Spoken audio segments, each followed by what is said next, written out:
नमस्कार।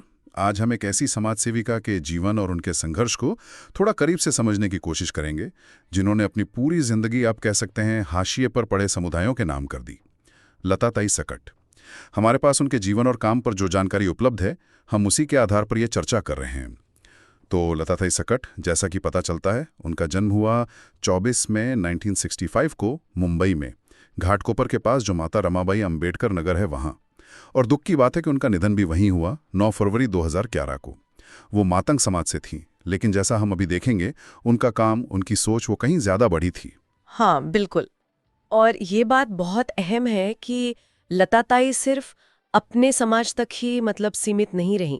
उनकी प्रेरणा देखिए कहाँ से आ रही थी। छत्रपति शिवाजी महाराज, महात्मा फूले, शाहू महाराज, डॉक्टर बाबा साहेब अंबेडकर, सावित्रीबाई फूले, अहिल्याबाई होळकर।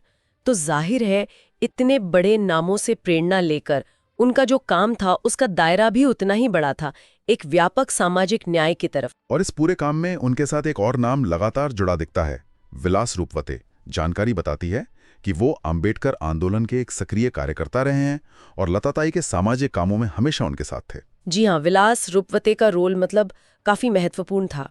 उन्होंने पहले तो विलास भाऊ रूपवते प्रतिष्ठान बनाया और फिर खास तौर पर महाराष्ट्र निराधार देवदासी महिला संगठन, इसके जरिए उन्होंने लताताई को एक, आप कह सकती है, एक मजबूत महिला नेता के तौर पर खड़ा करने में बहुत मदद की। और ये सब नाम के संगठन नहीं थे। इनके नेतृत्व में पूरे महाराष्ट्र में, जैसे दादर का शिवाजी पार्क है, वहाँ बड़ी बड़ी रैलियां हुई, मोर्चे निकले, आंदोलन हुए। इन सब ने मिलकर उन लोगों की आवाज उठाई जिनकी आवाज कोई सुन नहीं रहा था। अच्छा, ये महाराष्ट्र निराधार देवदासी महिला संगठन वाला जो हिस्सा है, वो मुझे वाकई थोड़ा चौंकाता है जब मैं स्रोतों में देखा कि किन किन समूहों के लिए ये संगठन काम कर रहा था।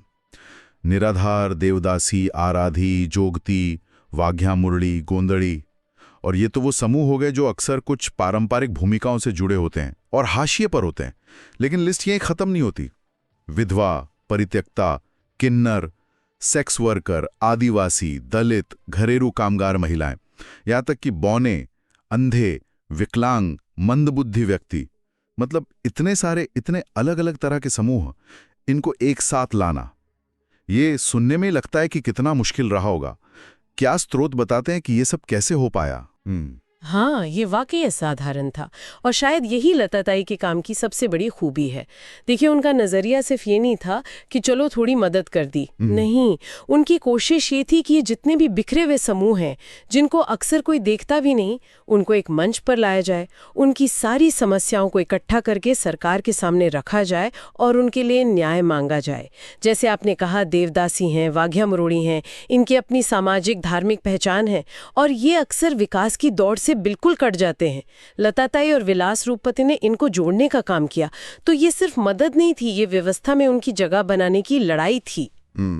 तो फिर लताताई के निधन के बाद जाहिर है सवाल उठता है कि इस काम का क्या हुआ। लेकिन जैसा आपने बताया, विलास रूपवते जी ने इसे आगे बढ़ाया। हाँ, बिल्कुल सही। संघर्ष रुका नहीं। विलास रूपवते ने हार नहीं मानी, बल्कि उन्होंने एक बड़ी कामयाबी हासिल की। उन्होंने महाराष्ट्र सरकार से दिवंगत लताताई सकट पुरस्कार योजना शुरू करवाई।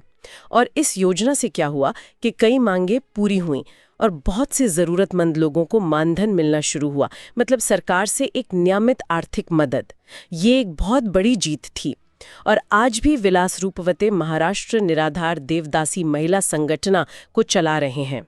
दलित, आदिवासी, शोषित, जितने भी वंचित समाज हैं, उनके हक के लिए उनकी लड़ाई आज भी जारी है। हाँ, ये भी सच है कि कई मांगे अभी भी सरकार के पास अटकी हुई हैं। तो संघर्ष अभी खत्म नहीं हुआ है। तो अगर हम संक्षेप में देखें तो लताताई सकट का जीवन हमें दिखाता है कि कैसे कोई एक इंसान जमीन से जुड़कर बिना किसी बहुत बड़े तामझाम के भी सामाजिक न्याय के लिए कितना मजबूत आंदोलन खड़ा कर सकता है। बिल्कुल।